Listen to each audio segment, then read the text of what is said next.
She, in her own words, was made in Taipei, Taiwan, and grown in the US. She is absolutely incredible. I adore this lady. I am super excited to have her on my program. I got to be on her program not too long ago. Her name is Jenny Cohen, and I adore her. Hi, Jenny.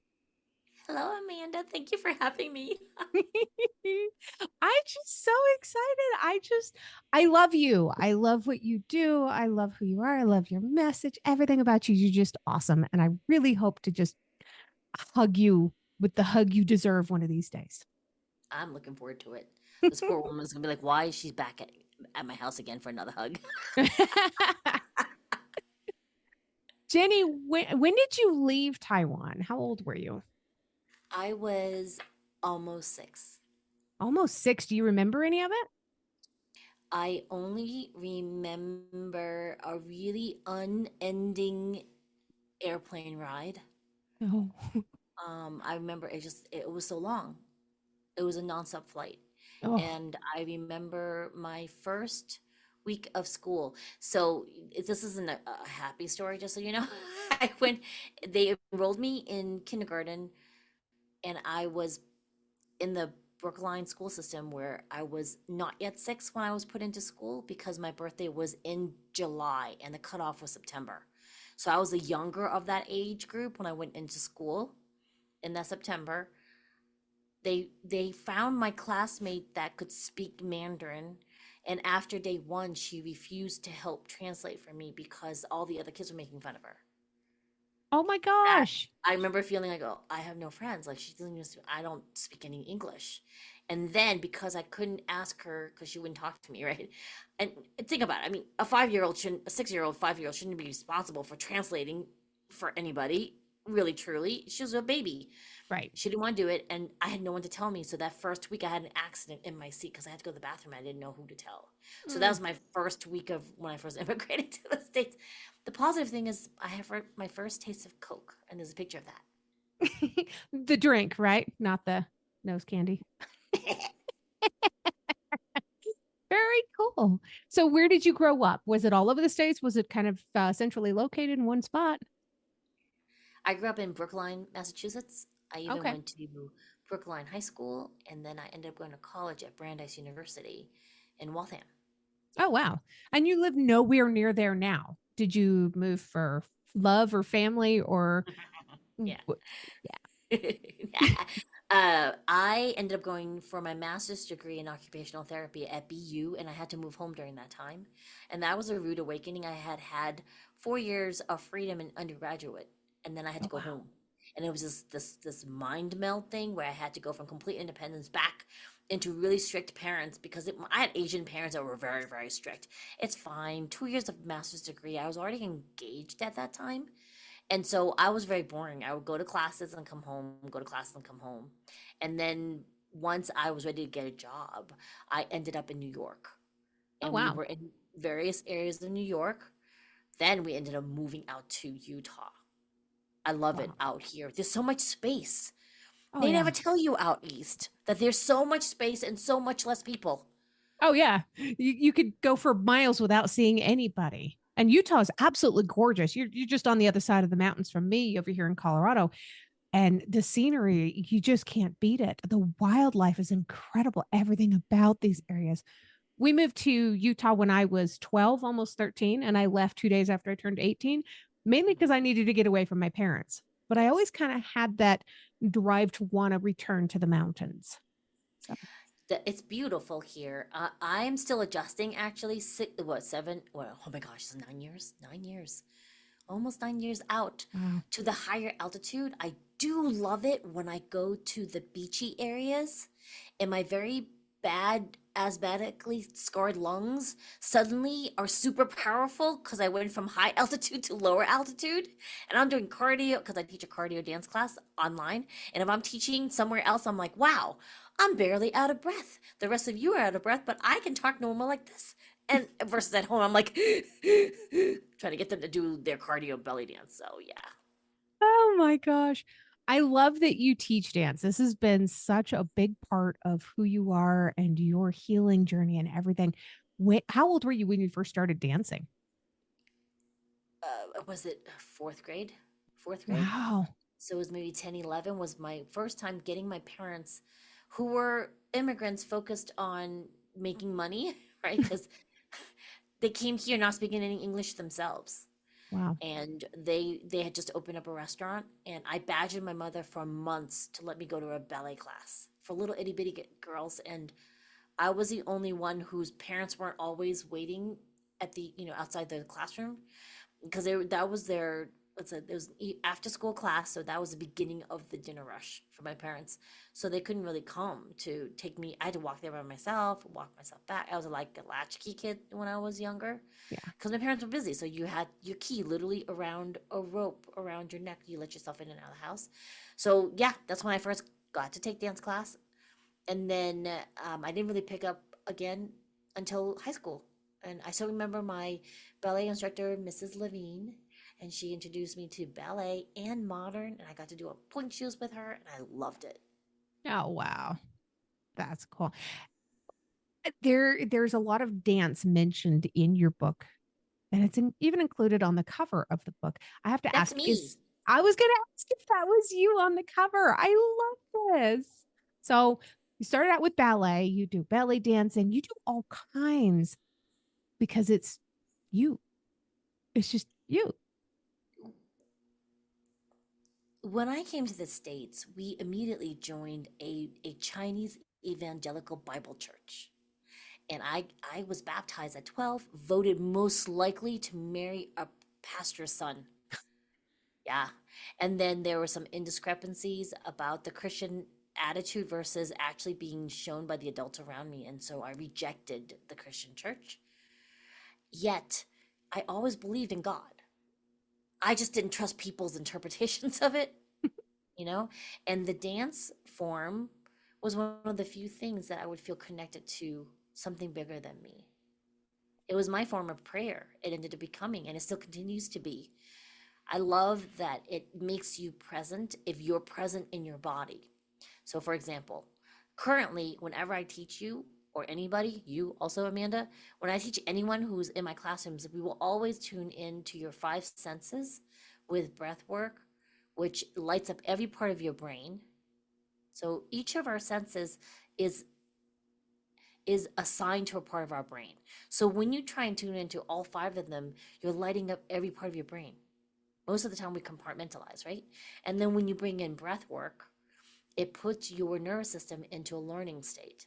So then when you're dancing, you're much more receptive to how it connects you energetically to things beyond you. That's beautiful. Thank you. And you know, dancing goes way, way far back in history too, even with the Bible. David danced before the Lord. Always love that story. Now, this is something that Yeah. we talked about recently in my church about how now dancing is a part of worship. If that is your chosen form of worship, get up and dance. If that's the only way you know how to worship, then do it. Yes. Yes. I came upon a research person who introduced the idea that um, we always separate body and soul. Actually, your body is your soul. Mhm. That's the idea he introduced. Because when we dance, and if you are present and kinetic energetically, that's another way to connect to universe, source, God. Yeah. Because if we didn't have our body, we wouldn't be alive. So you think about that. They haven't come up with a way to put us into AI. And even then, there is a physicality to it. There's a Right. part of us that has to be housed in something physical, Yeah. right? And so I love this idea that I talk a lot about outside in mastery. My book is called Outside in Recovery. And now I call myself the outside in master because I want everyone to master that in themselves. When I say outside in, most people think, oh, you mean like you're going to manipulate me as an outsider. And my redirection is I want you to tune into your outside first. And then you will be easier for you to direct yourself inward. Most of the people think, well, I got to go inside out. and then we have to battle with the things outside of us. You want to be empowered. Remember your own power, which is be empowered again. I can't do that for you. You have to do it yourself. And then when you're out in your outside environment, because you're so in your power, it's much easier to stay true to your center and who you are internally. Mhm. So many people need that help right now. Hmm. We're post One, panini, right, Amanda? oh, So yeah, yeah. I mean, we've kind of fallen apart in recent years, and I think we all need that guidance, and we all need to learn how to ask for help when we need it. And I know that you're able to offer that help to people because you've studied, you've worked, and you've lived through this stuff. yeah. Let's let's talk a little bit about the trauma that you had to go through. What was the purpose behind your book Outside in Recovery? I know what it is, but the listeners don't. Yeah. When I was diagnosed with breast cancer back in 2014, it came as a shock. I had gone through 6 months of intensive vegan dieting, exercising. I was at my pre baby weight. I was at the strongest I had ever been. I had abs, folks. Like before kids, I didn't have abs. After kids, I didn't have abs. After this particular workout, I had abs and I was so strong. And then I found that lump. And I was thinking, oh, it's probably a reoccurrence of the non benign cysts I had back in college. And it wasn't. So then what happened was once I was done with my almost 2 years of treatment, chemotherapy, surgery, radiation, and then put on tamoxifen, which is a medication that they try and keep my type of breast cancer from coming back. I was lost, and they discharged me and said, "You're cured. Come back next year." And I went, "What? Are you kidding me?" I went from seeing you every month, flying back and forth, to see you because we moved in the middle of that treatment. Oh, All this stuff, and now you took the port out, which hurt like a MF. It really hurt. And you're like, "I'm cured. I don't feel cured. I look like a mm. little old angry Asian man because my hair grew up salt and pepper really, really short. No Oh, curly hair for me, y'all. It did not happen." And that was it. And I had to do this self-discovery of how do I find myself. In the beginning, I did use dance as a form of reconnection. There's an energetic exchange when you're dancing, even if you're not dancing yourself and you're just in a room where dancers are dancing. It's mm. very therapeutic. As I got better and stronger, I would use the dancing to run away from myself. And it wasn't until one of my kids went into distress and told me while we were on a trip back home to visit their homeschooling friends that they didn't want to be around anymore now. So this is a trigger warning Oh, for everybody, and I have full permission to speak on this yeah. because it's part of the story. And so this child showed me their really bad scars that were hidden in their clothing, and shared with me they did not want to be alive anymore and they were making plans to exit. Wow. And I was very shocked, very shocked. I was an occupational therapist before, Amanda, and I have worked with children who were in lockdown units. So I knew clinically what to do. Yeah. Set up therapy, lock up all the knives, including the blades and pencil sharpeners. Mm. I knew all that. And then I went right back to running away in my dance. A visiting artist came into Salt Lake City 2 weeks after. I went to this class and we didn't realize that this child found unused brand new fish fillet knives that I had missed Oh and no. knew I was doing this event and knew that we used to get vegan pizza here that's gluten free and knew that when their twin and father ate it, they would want a nap. Encouraged and asked for pizza while I was at this workshop. Waited for everyone to fall asleep, locked themselves up, and carved up their arm. Wow. Yeah. And I remember like I was bawling, I'm like sobbing, trying to patch up my child's arms with butterfly because I couldn't take them to the hospital. If I had, they would have been admitted against everyone's will. And I knew as an OT, because I worked in lockdown pediatric units, what they were set up as. Yeah. With my child's personality, I would lose this child. This child would not. I Oh. wouldn't. They would feel abandoned. I knew this already, and it was a come to Jesus moment for me. It was a God saying to me, you will lose this baby that you walked so hard. This was an IVF baby. You will lose this Wow. baby that you were gifted with, that picked you as their mother. I believe that too. Mhm. Like, you're not present, and you need to get present, like, now, or you just say goodbye to them. They're not going to make it through the year. And I was like, ah, that was another portion that I talk about in the book, because I never was given permission to be worthy of help from me. Anytime it came to my children, things just shifted. I grew a backbone with my mother-in-law. I could set boundaries with anybody when it comes to my kids, right? Yeah. And that was the beginning of my recovery, being very present Wow. and knowing that if I wasn't present, then I wouldn't know where my child was at. Because we had to get that child present, Yeah. right? And it wasn't until years later. We initially thought it was the stress of the move, their fraternal twin transitioning, the dad having emergency bowel surgery before my cancer treatment, the move cross country. We thought it was all that.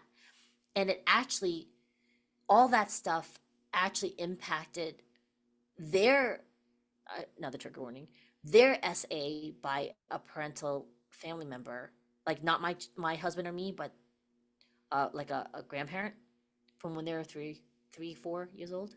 Oh my And it eventually gosh. traced back to that, right? And it was, we didn't know that at first. She wasn't even aware of it. It was, we just found this amazing complex PTSD therapist who didn't say anything. She already suspected it from day one. She just very patiently helped my child get over the most acute things and eventually has her nervous system calm down, Amanda. Wow. And she would have like weird dreams about those people, like nightmares. Yeah. And it became more apparent where she just asked a question one day, and the therapist was like, "Oh, is that what you know?" She didn't lead her, you know what I'm saying? She let her, my daughter, bring that up in therapy. Wow. Yeah. That Pretty is a really good interesting. therapist. Yeah, and we were seeing this. Who was my therapist, and then she was willing to see my child. Um, it took about 2 years of therapy before we got to that point. And we're just talking about the first few months, and we were fostering kittens already before the move. And when we moved here, I signed up for fostering that first week we got back before her relapse. And then we got the call, we have 3 kittens for you. And that was the beginning of part of her recovery, was to nonstop foster kittens because they were so therapeutic. The babies would just sit on her and she just slept.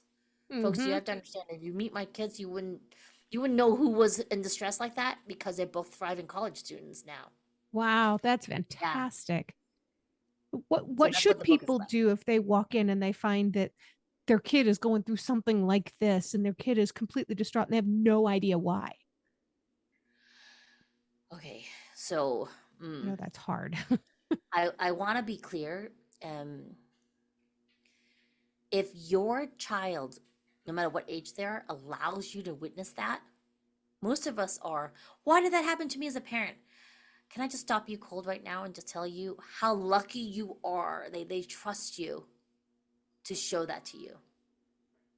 Yeah. A lot of parents think of it as an insult or a fly in the face of their parenting. And I'm going to tell you right now, that's them desperately asking for help. And if you're gifted that opportunity, please stop. Thank the universe that you get to be a part of the healing instead of them leaving you to be a part of their healing.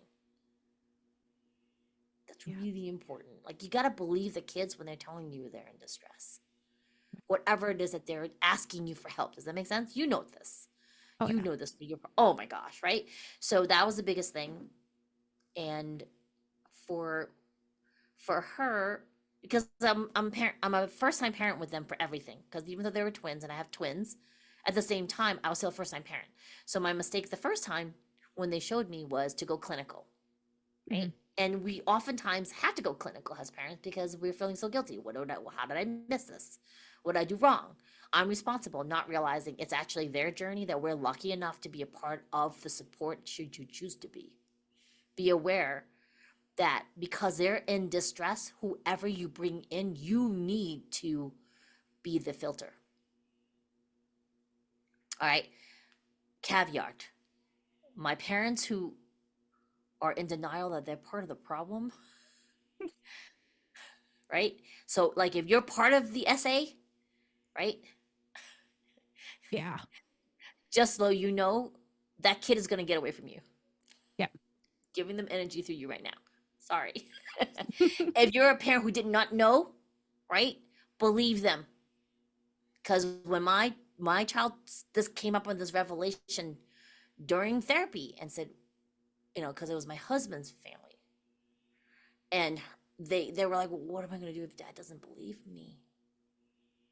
I Oh, said, then I guess dad, and I said, I guess dad's not going to have anything to do with us anymore.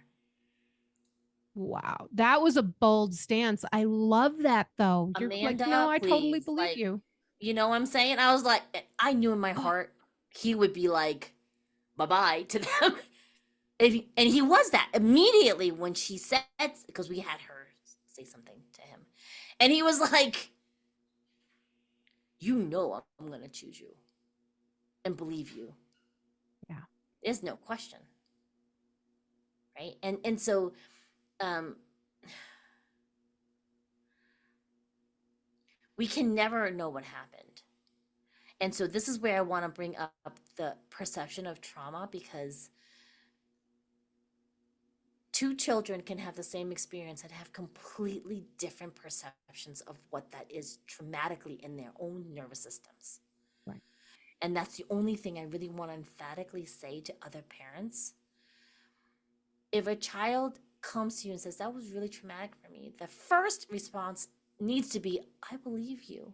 How do we get that? How do we get you beyond that? If you negate that, you become a non-trustworthy person, and the child will remember and learn that in their subconscious that you can't be trusted, and they're just going to give you the perfect face from that off, then on. Yeah. And or you'll be in the category of the, oh, I'm not worthy. You become a part of that belief system. I'm not worthy. No one believes me. My voice is not worthy. I don't tell the truth. Yep. I went through that. I was that kid. And then I started running away and I started creating more problems for myself because I didn't feel safe at home. Yeah. There you go. Right. And for me, even when the other twin said, I think I'm trans, right? And we just moved here in Utah. And again, I have permission to speak on this because, there is now a safety thing. We have to worry about anti-trans bathroom laws here in Utah that were just passed. Mm. So, what's been really interesting is my only worry was, okay, don't take this personally. I just need to know, has your mom, is this related to my breast cancer? Because Mm. the second part of the I'm trans is I want top surgery. And I'm like, is that related to the breast cancer?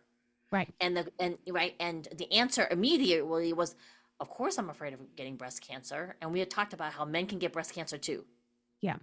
Right. So this child, 17 years old, also at that time, said, no, like I kind of known for a year. And I was just so afraid to tell you. And Wow. my answer was, do you not remember who your mom is? Why the hell would I care? Like, as long as you're safe. Right. And we had just moved to Utah. So I said to them, what do you want to be called? What are your pronouns right now? And we will use that immediately now in this new location because no one knows you anything other. Yeah. And I said, please, can you just give mommy a year to slowly transition the people from the past? Right. Here in this new location immediately, and then in relation to, like grandparents, like my parents, I will shift them. They can take a And little it was, while to get used to it. listen, when we fully shifted my son, and Yeah. my parents always knew because I never had a conversation. It was always immediately Wow. name. I now have a son and a daughter, and my other twin is also non-binary now. So it's just been, we keep it simple. Non-binary is a little bit too complicated, so it's okay. She uses she, they pronouns with them. Yeah. But for my son, you know, my kids were worried, and I was like, look, your grandparents can either celebrate they now have a grandson and a granddaughter, or they'll have no grandparents, like my side. It was never negotiable regarding that. So we never actually had a conversation. We just Wow. shifted and they just went with it. And I was like, you can say, literally, my stance was always, you accept us for who we are, or I guess we'll see you later. Don't let the door hit your ass on the way out. We're done. Right? Oh, Because yeah. I never had that. You're talking to a person who, when I was born back in 1968 in Taiwan, my birth was not recognized for a month because I had the audacity to be a girl when I was born. Oh my. How dare you come out a girl? How dare Versus my you be this brother two wonderful years woman? later. Well, 2 years later, my brother was born fanfare, and a child Mm. can see the difference, right? Yeah. Yeah. Right. So it's always been this thing where my parents, they did the best they could. They were very, very impoverished peasants, peasant families, farmers from middle of Taiwan. Taipei is in the northern part of Taiwan, which is like a bean, right? So the tip of Taiwan is Taipei. My mother came from the middle part of Taiwan, which was, you can trace it back to across the Taiwan Straits to China, a little section of China, and then my father was from southern Taiwan, like stereotype of wife beaters. Like the Taiwanese men are known for being wife beaters. So my Wow. father never touched my mother because she had 5 brothers that would have killed him. However, my father's father was a wife beater, and I was shipped off to their farm for 9 months when my father immigrated to the States, and I had to take care of my 2-year-old brother. I was 4. I went from Taiwan, Taipei, where there was electricity, to southern Taiwan for 8 months. No plumbing, no electricity, dirt floors. Hmm. Watching my grandfather beat my grandmother regularly. I had to use a chamber pot at night because the Shrek outhouse was too dark. I would have fallen into the toilet. It was a horrifying thing, right? So you bet your bottom my kids are never going to experience something like that, where they're not supported and not believed. I was like, heck no. I know we've only got a couple of seconds left before we're cut off, but I love you. I love everything you're doing. I'm going to make sure I list all the ways that people can contact you and grab your book and all that good stuff. But really quickly, what is one thing you love about yourself not related to your physical appearance? My laugh. I love my laugh. I think we should always laugh every day. If you've enjoyed tonight's episode, please make sure you check out the episode description. You'll find links there on how you can learn more about this guest, links to connect with them on social media, and how to support the podcast. Remember, I don't get paid to do this. My boss is a bit tight fisted, but I can say that. I work for myself.